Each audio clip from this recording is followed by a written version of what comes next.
Radhe Radhe everyone. As we all know, we are near about closing the closing financial year, and in आज की class में हम देखेंगे कि financial year close कैसे करते हैं और कौन कौन से हमें प्रोविज़न्स और बाकी सारी चीज़ों का ध्यान रखना होता है, सो डैट ऑल हमारे जो फाइनेंशियल्स होते हैं एक्यूरेटली बने और हमारी जो बुक्स ऑफ अकाउंट है एक्यूरेटली क्लोज हों। सो फर्स्ट ऑफ ऑल हम देखते हैं कि रिवेन्यू में हमें सबसे पहले ये चेक करना होता है कि हमारे जितने भी टाइप की सेल है, चाहे वो मेरी ऑनलाइन सेल है, क्योंकि जो आपने देखा होगा अगर आप किसी ऑनलाइन जहाँ ऑनलाइन सेल होती है किसी ऐसी कंपनी में काम करते हो या कहीं भी, ये हमारी रिपोर्ट्स लेट जनरेट होती हैं और उससे नेक्स्ट मंथ में जनरेट होती हैं, बट 5 या 6 तारीख को फॉर द प्रीवियस मंथ। तो हमें सबसे पहले देखना कि ऑल टाइप्स ऑफ सेल, चाहे मेरी किसी भी टाइप को सेल हो, वो सारी एक्यूरेटली बुक्स में रिकॉर्ड हो गई है कि नहीं हुई। और सेकंड ये देखो कि कोई भी मेरा सेल ऑर्डर पेंडिंग तो नहीं है ईआरपी सिस्टम में, अगर है तो इसकी इन्वेस्टिगेशन करो कि ये ईआरपी सिस्टम में क्यों पेंडिंग है।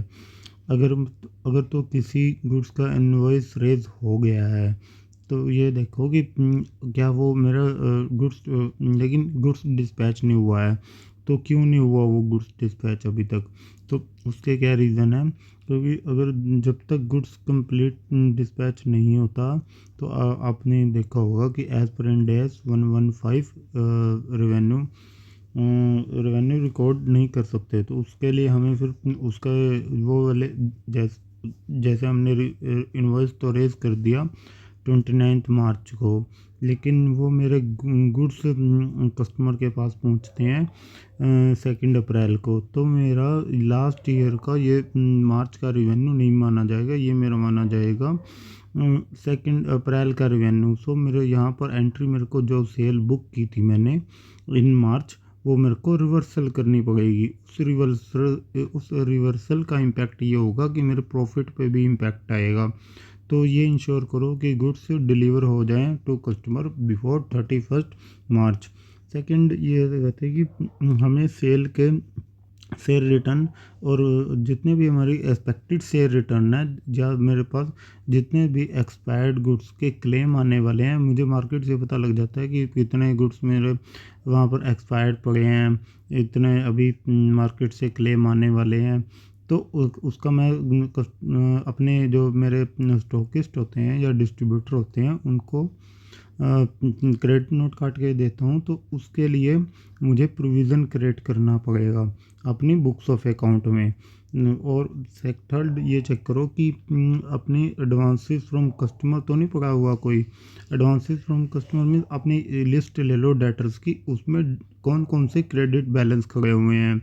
उन एडवांसेस को अच्छे से चेक करो कि कोई ऐसा तो नहीं था जिसका सेल बिल कटना था लेकिन सेल बिल अभी तक नहीं कटा, हमारे पास पैसे आए हुए हैं।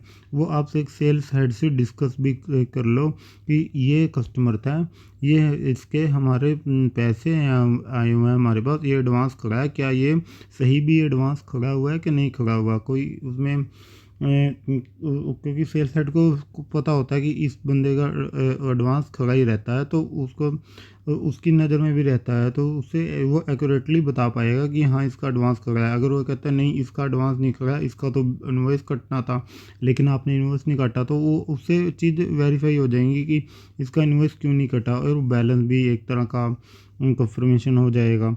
तो तो आप एक बारी जितने भी एडवांसेस खड़े हैं वो सेल्स हेड के साथ बैठकर जरूर डिस्कस कीजिए कि ये एडवांसेस क्यों खड़े हैं, कहीं गुड्स जाने तो नहीं रह गए।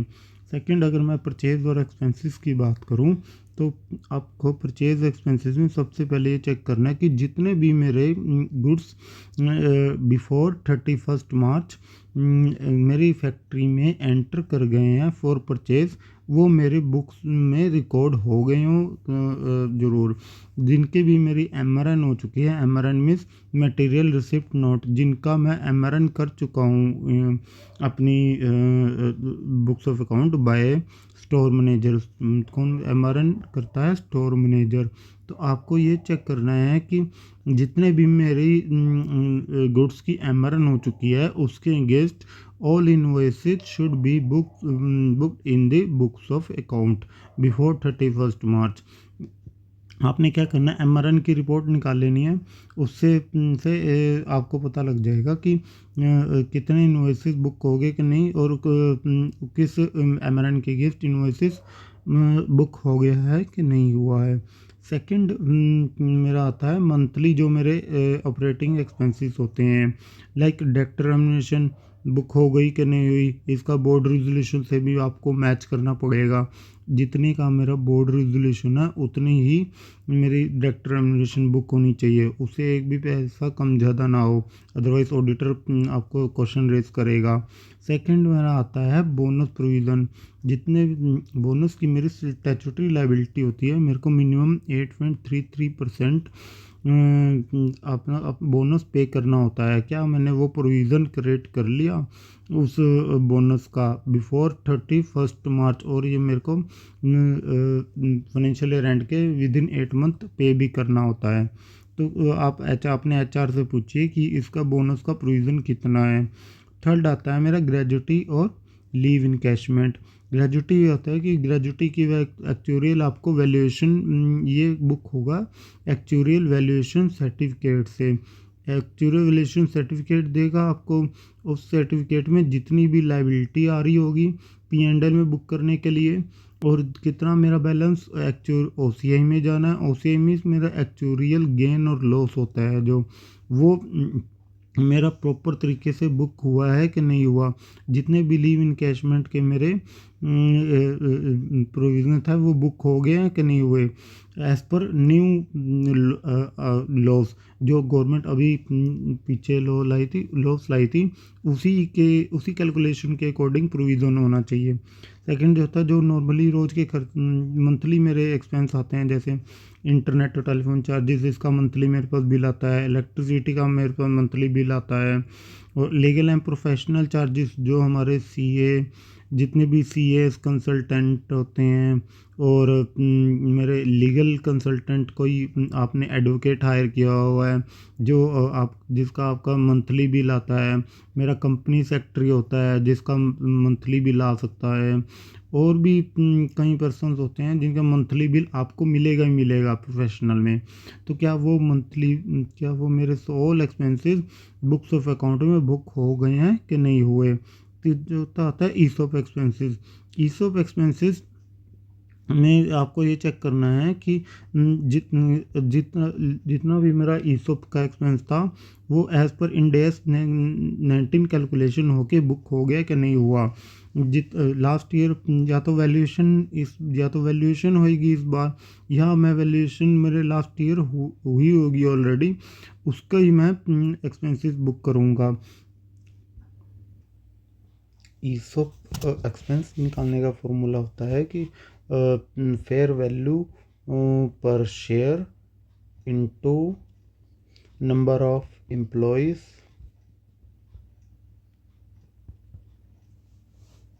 इनटू नंबर ऑफ शेयर पर employ.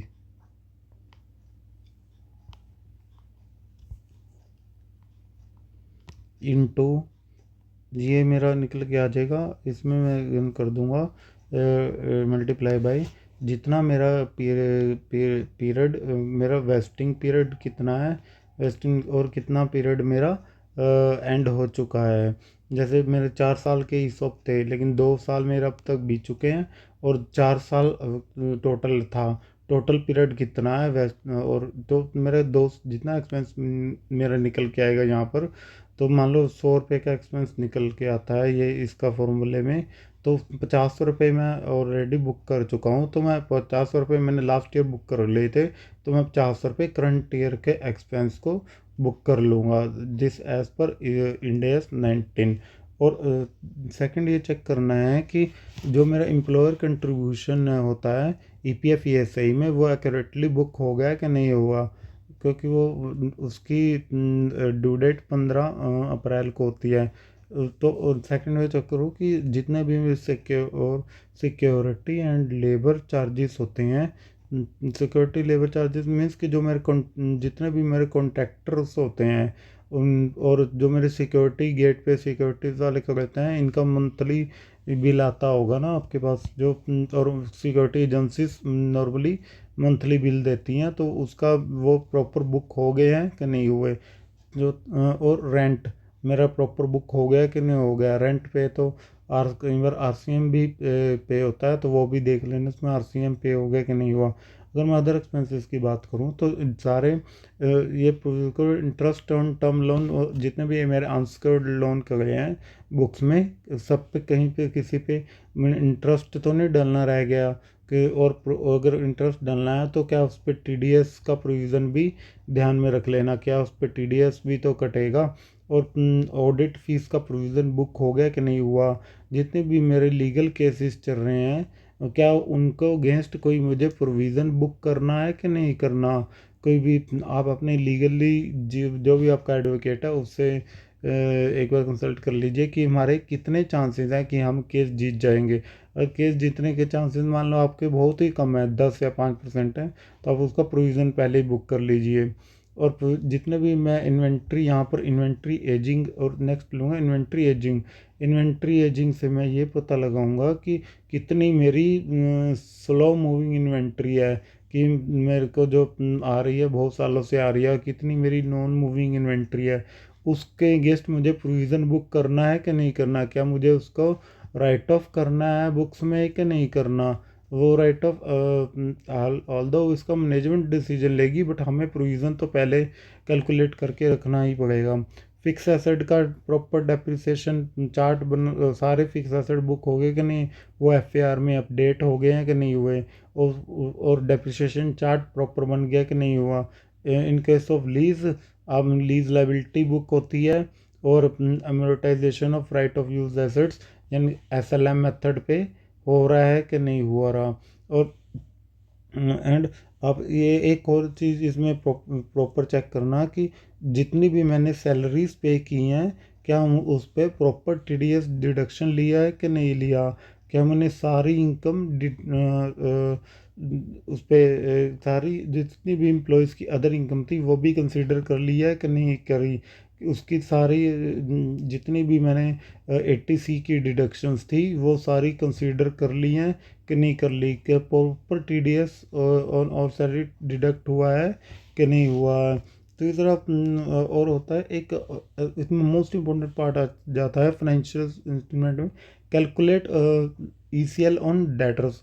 It means you have to calculate provisions on debtors. जो मेरे बहुत ही पुराने डेटर्स खड़े हैं, इट मीन्स जो मेरे ग्रेटर देन 1 साल कह लो आप, ग्रेटर देन 1 ईयर के जो मेरे डेटर हैं, मैं उसमें एक एक डेटर का लिस्ट लूँगा, सेल्स हेड के साथ डिस्कस करूँगा कि इसमें मेरे कितने चांसेस हैं कि मेरे पैसे आ जाएंगे।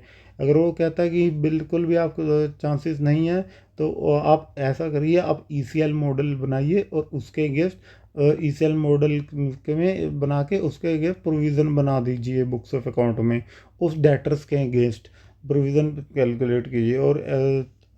और हमें ये भी पता लगाना है कि क्या एक्सपेक्टेशन है रिकवरी की, हम क्या कर सकते हैं कि जिससे रिकवरी हो। तो ये चीज़ों का एक बार बहुत इंपॉर्टेंट रोल हो जाता है, कंपनी के फाइनेंशियल पे भी इसका बहुत बड़ा इम्पैक्ट पड़ता है। और अदर इनकम में मैं अगर देखूं तो अदर इनकम में इंटरेस्ट ऑन फिक्स डिपॉजिट, आप इंटरेस्ट सर्टिफिकेट ले लीजिए बैंक से। इंटरेस्ट सर्टिफिकेट बैंक दे देगा आपको, बैलेंस सर्टिफिकेट भी दे देगा बैंक आपको आपकी FDRs का। FDR का वहाँ से लीजिए और अपनी बुक्स ऑफ अकाउंट से मैच कीजिए, क्या वो मेरे प्रॉपर इंटरेस्ट बुक हो चुके हैं कि नहीं हुए। क्या जो मेरा FD का बैलेंस बैंक शो कर रहा है वो ही वही बैलेंस मेरी बुक्स ऑफ अकाउंट में शो होना चाहिए, क्योंकि इसमें internal auditor sorry external auditor आपका जो स्टैट्यूटरी ऑडिटर होता है वो एक्सटर्नल कंफर्मेशन भी लेगा, डेटर्स की भी लेता है, लेकिन आप इस पे तो आप बैंक से खुद ही पूछ सकते हैं। और सेकंड, जितना भी मेरा प्रॉफिट एंड लॉस था on sale of fix asset या इन्वेस्टमेंट, वो प्रॉपरली कैलकुलेट हुआ है कि नहीं हुआ, जितनी भी मैंने एक साल में अपनी इन्वेस्टमेंट सेल परचेज की है, इंटरेस्ट बुक हो गया कि नहीं हो गया, जितने भी मेरे अनसिक्योर्ड लोन खड़े हैं इन इंटर कंपनीज, क्या उन सब पे इंटरेस्ट बुक हो गया कि नहीं हो गया। और अगर मैंने कोई फाइनेंशियल गारंटी दे रखी है, फाइनेंशियल गारंटी में दे के, मान लो मैंने मेरी एक मैं पेरेंट कंपनी हूँ, मेरी एक सब्सिडरी है, तो मैंने उसकी फाइनेंशियल गारंटी दे रखी है अपने बैंक को, तो उसके अगेंस्ट कोई चार्जेस भी तो लूँगा एज पर इंड एस 109। तो क्या वो प्रॉपरली बुक हो गया कि नहीं हुए, उसकी एक टेबल बनती है एज पर इंड एस 109। वो आप टेबल किसी और वीडियो में बताऊंगा आपको कि उस पर उसके अकॉर्डिंग मेरी फाइनेंशियल गारंटी की इनकम बुक होगी है कि नहीं हुए। नेक्स्ट आता है loans and boring. Loans and borings में आपको जित चेक करिए कि जो मेरे लोन्स एंड बोरिंग्स के बैलेंसेस मेरे रीपेमेंट शेड्यूल में आ रहे हैं, वही बुक्स में आ रहे हैं कि नहीं आ रहे। अदर अदरवाइज ये आपको इन्वेस्टिगेशन करनी पड़ेगी कि ये क्यों नहीं आ रहे, मैच क्यों नहीं कर रहे। अगर मैच नहीं कर रहे तो आप रिकन्सिलेशन बनाइए प्रॉपर तरीके से।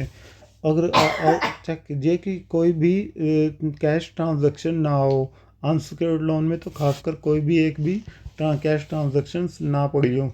एक बार तो ऐसा कीजिए कि आप कैश का पूरा लेजर ले लीजिए, उसमें पेमेंट्स देखिए, रिसिप्ट देखिए अच्छे तरीके से, किसकी पेमेंट आई है, किस कोई ऐसी अनयूजुअल ट्रांजैक्शन तो नहीं दिख रही जो नहीं होनी चाहिए थी। तो वो एक बार कैश लेजर ज़रूर चेक कर लीजिए।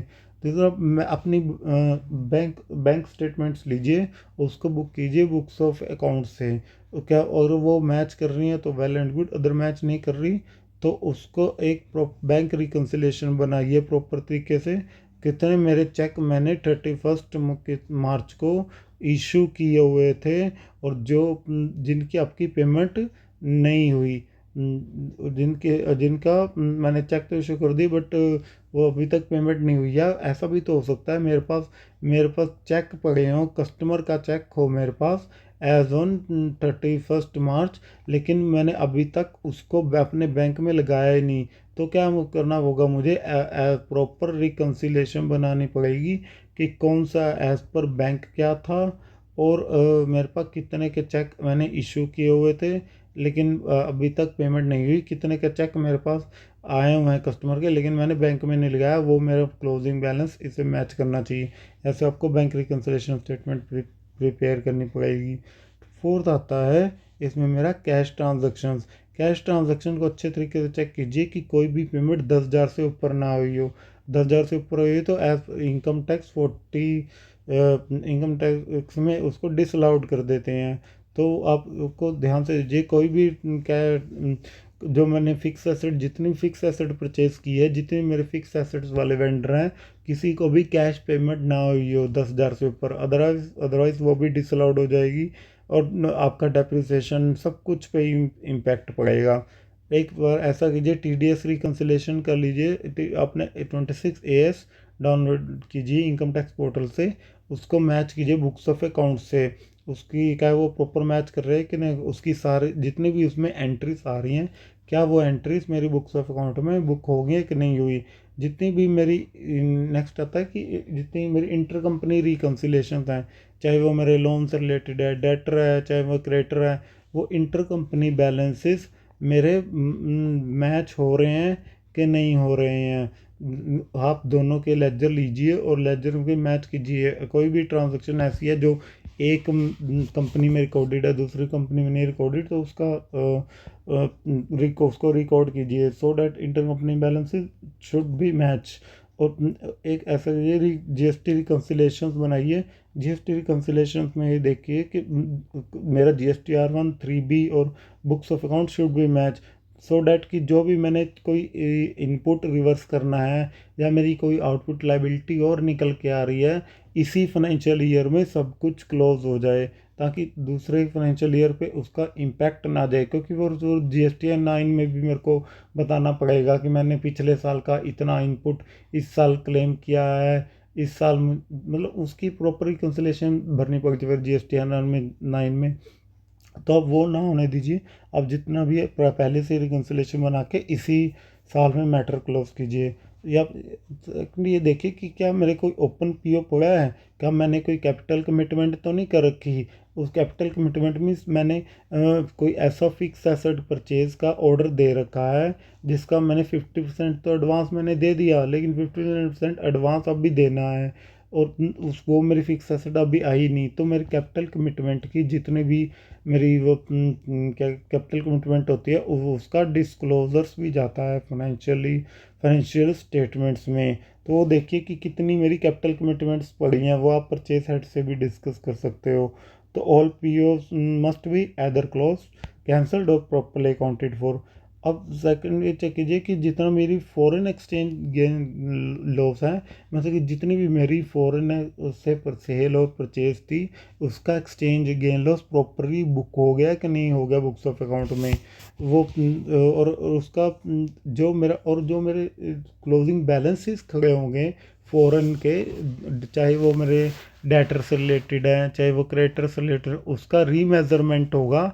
रीमेजरमेंट करके हम उसको जो मेरा एक्सचेंज रेट एज ऑन 31 मार्च 2026 होगा, उसको मेरे को रीमेजरमेंट करना पड़ेगा।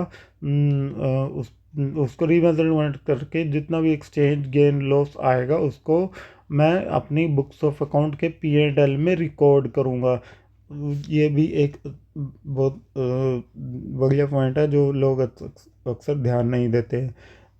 सेकंड आता है प्रीपेड एक्सपेंस। देखिए ध्यान से, हो सारे प्रीपेड एक्सपेंस ध्यान से बुक हो गए हैं कि नहीं, चाहे वो इंश्योरेंस है, रेंट है, सब्सक्रिप्शन है, वो प्रॉपरली बुक हो चुका है नहीं हो चुका।